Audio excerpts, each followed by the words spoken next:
Bismillahirrahmanirrahim.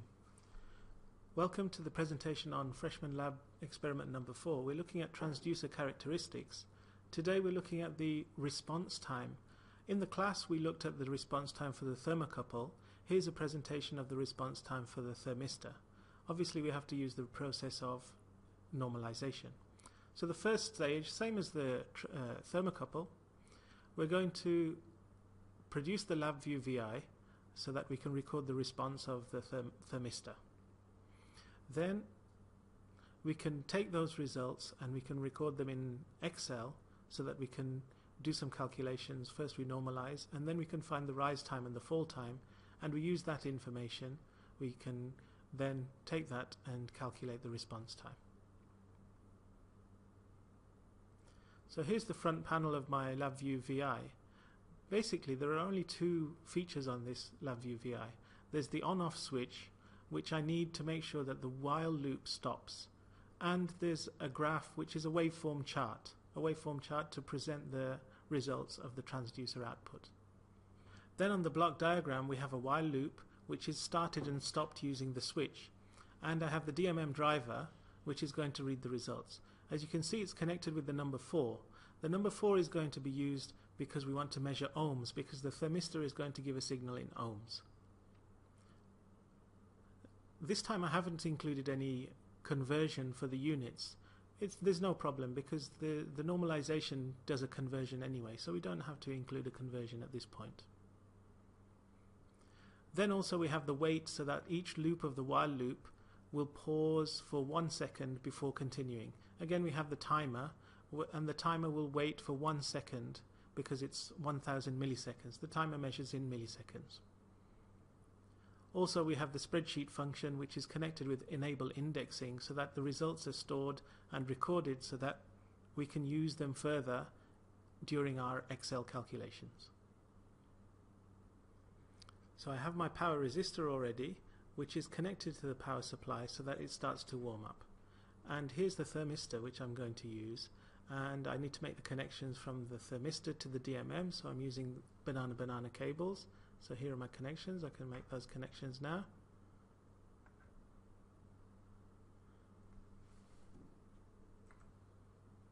So once I have my connections, I'll just check if the power resistor is nice and warm. Yes, it is. So now I can start the LabVIEW VI by switching on the switch and pressing the run button. Immediately I'll start to get a signal with a high resistance because the thermistor is measuring room temperature, so the resistance will be quite high. In this case it's about 10 kilo ohms. Again, you can see that the signal is actually in ohms because I didn't do a conversion.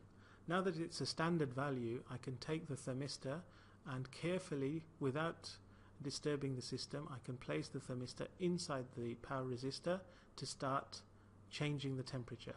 As soon as I place the thermistor inside the power resistor, the temperature has increased and the resistance will start to fall. Now we have to be patient over this part because it will take some time to make a change, so there is no need to hurry, there is no need to rush. We leave the system at this stage and we watch the signal as it continues to change and it continues to fall until it reaches a standard level, and we can see this is around about 1.5 kilo ohms in this case. This will take some time. Once we reach this point, we can remove the thermistor from the power resistor and the resistance will start to rise again. Again, this reaches a point where we have to take our time. We have to leave the thermistor to return to room temperature and the resistance readings to return to a constant value similar to those results that we had right at the beginning of around about 10 kilo. Once we have this complete signal, we have the falling period when the resistance decreases because of an increase in temperature, and when the resistance increases because of a decrease in temperature. Now we can switch off the program, and because the while loop has stopped but the program is still running, we can save the file, and I'm saving this file as thermistor.txt. Once I have this data, I can open the file quite easily using Excel.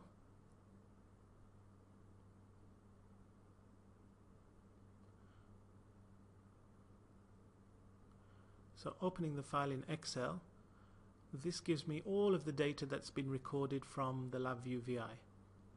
So we can zoom in on this, and I'm going to insert a row so that we can add some labeling. Now that we have these values, we can normalize these values. So let's go through the process of normalization. If we have these example values on the left hand side, the first thing that we need to do is to find the smallest value and subtract it from all of the values from the first column. In Excel, this is straightforward. We can use the function which is the minimum function, and this will give us the first value of 1 in this case, and we subtract this from all the results to yield our second column. We can notice that there's a number in this column which is a 0. We can be sure that there will be a 0 in this column, and there shouldn't be any values lower than 0. The next step is to find the largest value. This will be from the middle column, not from the first column. And when we're finding the largest value, in this case obviously we can see that the value is going to be the first one, 10. And in Excel obviously we have a long list of numbers, so we can use the max function. Then we divide all of these values from the middle column by the largest value to yield a result which will be between 0 and 1. We shouldn't have any values less than 0, and we should not have any values greater than 1.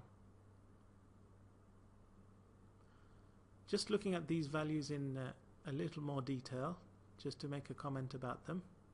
We can also, because they're ratios, so we can also represent them as percentages, and these will be between 0 and 100%, or we can leave them as values between 0 and 1. And because it's a ratio, we're dividing ohms by ohms, we will have a pure ratio, so there are no units for this result.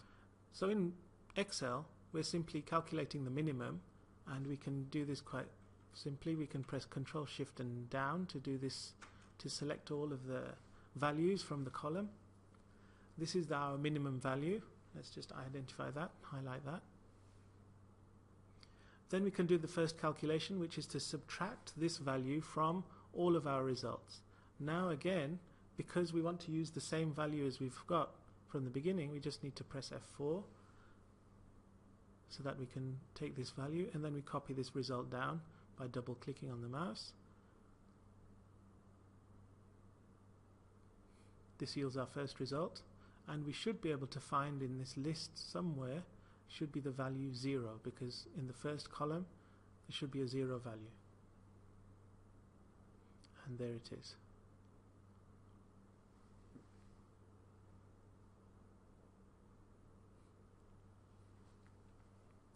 Now the next stage is to find the maximum value of the second column, not to use the first column. We have to use the adjusted column, and this time when we find the maximum, again we can use Ctrl Shift and down to select those values. Let's just highlight this, and this time we do a divide, so we take the value and we divide by the maximum, and again we need to use F4 just to select the same value and make it a constant, and again copy down. Now this is our final normalized result. Again we can check through this list just to make sure. There should be the value which is equal to 0, and also there should be a value equal to 1. There it is. So when we do the response time, first we can find, in this case we'll find the fall time first and the rise time second, but just to show the calculations, the rise time will be the time it takes for the signal to increase from 10% value up to 90% value on the normalized scale. So we find the two values for time at 10% and the time at 90% and subtract one from the other. And the response time will be the average of the rise time and the fall time.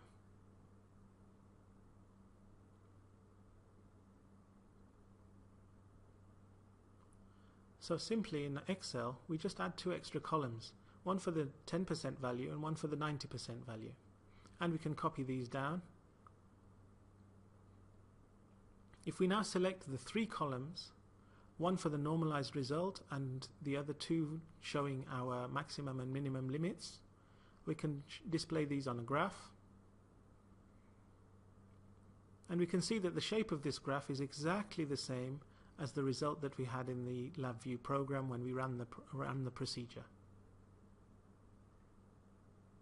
It's exactly the same as the LabVIEW program when we ran the procedure. Now we can find these values at the cross points, which are the 10% and the 90% value. So here the fall time, we have a value of 87 and a value of 51. So let's just do the calculation for the fall time equals 87 minus 51. Might as well get Excel to do the calculations for us. And again for the rise time, we have a 90% value of 333 and the 10% value of 263. So the rise time we can record, and both of these values will be in the units of seconds because each reading was taken after 1 second. And then finally we can calculate the response time,